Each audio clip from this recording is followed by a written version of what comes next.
అంటే బాగా వెయిట్ ఎక్కువ ఉన్న వాళ్ళలో మనము పీరియడ్స్ అనేవి స్టాప్ అవ్వడం చూస్తాం. సో, ఎందుకు అంటే ఎక్కువ ఒబెస్ ఉన్న వాళ్ళలో ఏమవుతుంది అంటే హార్మోన్స్ అనేవి రెగ్యులర్‌గా ఉండవు. అంటే ఇర్రెగ్యులారిటీ అనేది హార్మోన్స్ మనం ఒబెసిటీ ఉన్న వాళ్ళలో చూస్తూ ఉంటాం. సో, ఇదే మనకి ఇన్‌ఫర్టిలిటీకి గురి చేస్తుంది. సో, బాగా వెయిట్ ఉన్న వాళ్ళు ఇన్‌ఫర్టిలిటీ ప్రాబ్లమ్స్‌తో ఎక్కువ ఫేస్ చేస్తూ ఉంటారు. సో, వాళ్ళలో ఫస్ట్ మేము అడ్వైస్ చేసేది ఏంటంటే వెయిట్ లాస్ అవ్వాలి. సో, వెయిట్ అనేది తగ్గితేనే గాని మనకి ఏంటంటే ఈ ఇన్‌ఫర్టిలిటీ ప్రాబ్లమ్ అనేది నుంచి బయటపడలేరనమాట.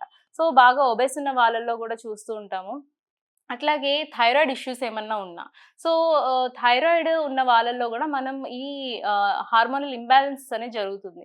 అంటే అక్కడ మనకి టీఎస్‌హెచ్ లెవెల్స్ బాగా ఎక్కువ అవ్వడం, టీ3, టీ4 లెవెల్స్ బాగా తగ్గిపోవడం అనేది చూస్తూ ఉంటాము.